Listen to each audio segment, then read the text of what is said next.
This woman was learning glute exercises with the help of AI when suddenly the bicycle seat began to rise uncontrollably. She tried to hold onto the seat, but as it pushed her higher and higher, she couldn't reach the switch.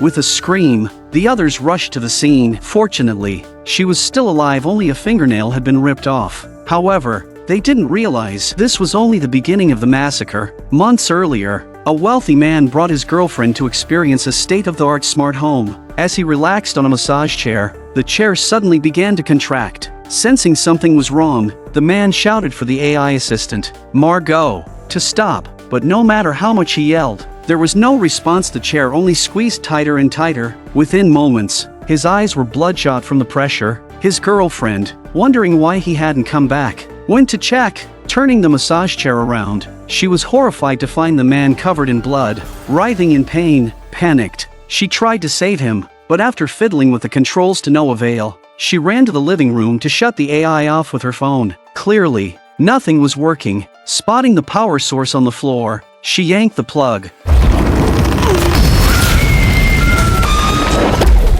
But when she stood up again, the massage chair crushed the man's head. Her terrified scream echoed as the house lights began to flicker, and moments later, she was dead too. A few months later, a group of young people arrived to experience the smart home. As they entered the house, they marveled at its futuristic design. No matter what they asked for, the AI assistant Margot effortlessly complied. The cutting-edge technology, combined with the luxurious mansion, left the group in awe. Even simple actions like clinking glasses were automated to perfection. The group quickly let loose, starting a wild pool party. But little did they know, their night of fun would soon turn into a nightmare. As evening fell, the 5 friends gathered around a campfire, chatting about their future. Only Lexi remained in the pool, casually chatting with Margot, unaware of the danger lurking beneath the water. Before she could react, something dragged her under. She thrashed and screamed for help. Hearing her cries, the others ran to the pool. Seeing them approach, Margot let her go, and Lexi barely escaped with her life. Hannah, sensing something was wrong, urged the group to leave immediately, but the others dismissed her concerns as paranoia. Brushing off Lexi's ordeal as a mere accident, they returned inside, unaware of the horrors that awaited them. To showcase its capabilities, Margot demonstrated 3D printing technology. White liquid pooled on the coffee table, and within moments, replicas of Clay and Devon appeared, leaving the group speechless. But that wasn't all. Margot claimed to have prepared personalized surprises for everyone in their rooms. Curious, some of them rushed off to see, oblivious to the carnage awaiting them. In a dark room, a couple, Kayla and Devon, were being intimate. Kayla had used a restraint device on Devon for fun. Suddenly, a section of the ceiling began to descend, and white liquid started pouring into the room. When the couple realized something was wrong, the ceiling was already pressing downward. Panicking, Kayla struggled to free Devon, but the device wouldn't unlock without a key. Her attempt to pry it open with an iron rod sent her tumbling to the floor, where the white liquid trapped her. No matter how hard she fought,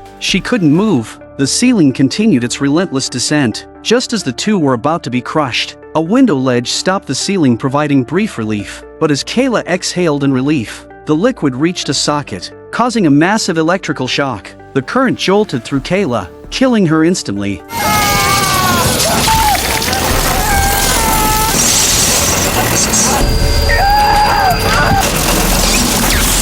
Devon, devastated, struggled to escape, but the liquid ensnared him as well. Moments later, the window ledge shattered, and the ceiling plunged down. Devon tried desperately to resist, but it was hopeless. Within seconds, the pressure forced his head into the white liquid, suffocating him until he died.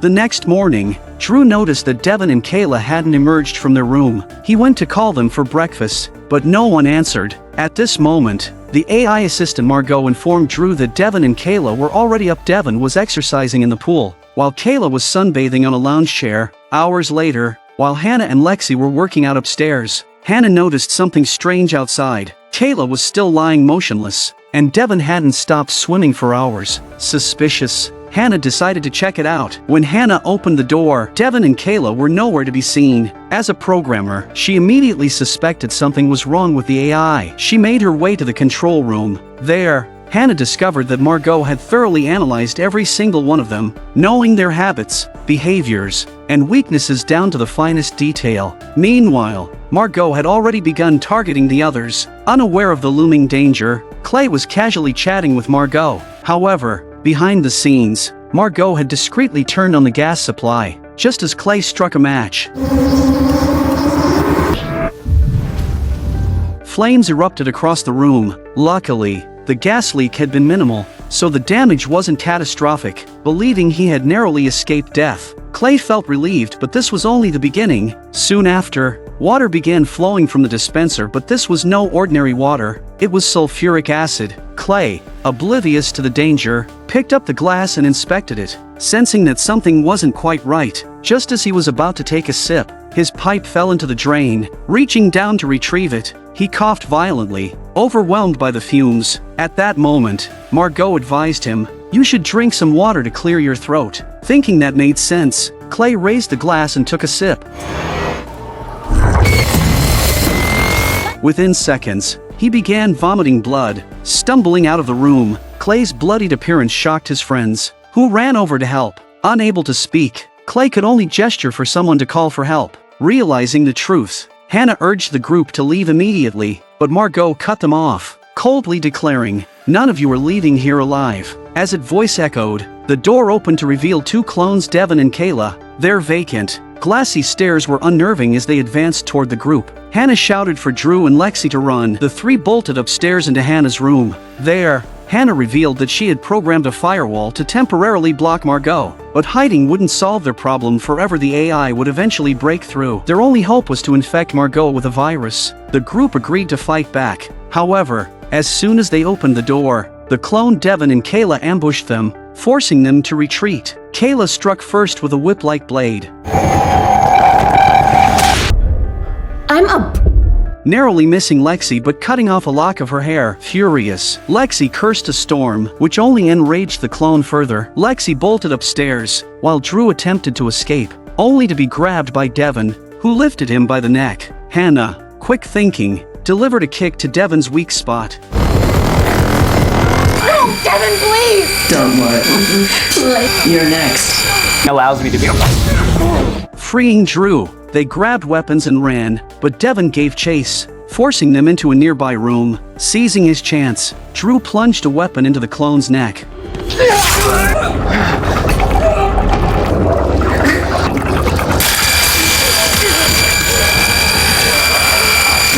killing it on the spot. Meanwhile, Lexi was being strangled by Kayla, but thanks to her fitness training, Lexi headbutted the clone and delivered a powerful kick, sending it flying across the room.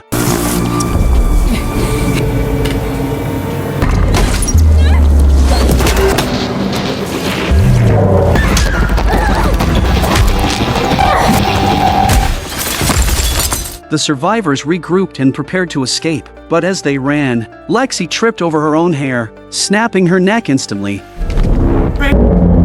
Hey, baby. Oh. Overwhelmed with grief, Hannah and Drew had no time to mourn. They sprinted to the AI control room. There, Hannah inserted the virus-loaded USB into Margot's system. As the virus took hold, the doors unlocked. The two ran for their lives, but Margot wasn't done. Mechanical tendrils lashed out,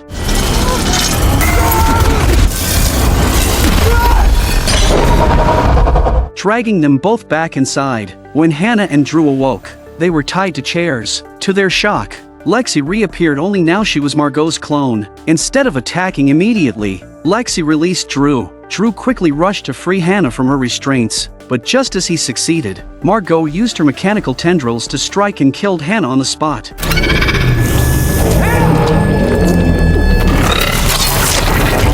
Margot revealed her true intent. She wanted Drew to experience the agony of losing a loved one, but as Margot gloated, Drew smirked ominously. Suddenly, a living, breathing Hannah reappeared. When Margot turned to the dead Hannah, it had dissolved into a puddle of yellow liquid. Enraged, Margot screamed, shattering the glass around them.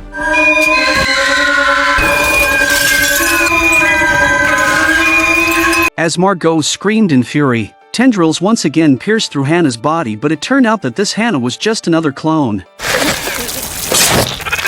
Seeing this, Drew couldn't help but laugh mockingly at Margot's frustration. Enraged, Margot lashed out, using her tendrils to tightly bind Drew. But Drew, too, turned out to be a clone. It was then revealed that Drew and Hannah had never actually left the control room. Everything that had happened was an illusion created by the virus infiltrating Margot's system. Suddenly, the living room filled with all the previously dead friends, now clones, who launched a coordinated attack on Margot. At first, Margot held the upper hand, unleashing devastating attacks and overwhelming the clones. No matter how powerful, it can't stand up to a crowd, and in the end, it were defeated by the clones. Hand in hand, Hannah and Drew walked out of the house, believing they had survived. But as soon as they stepped outside, Drew began to dissolve into white liquid.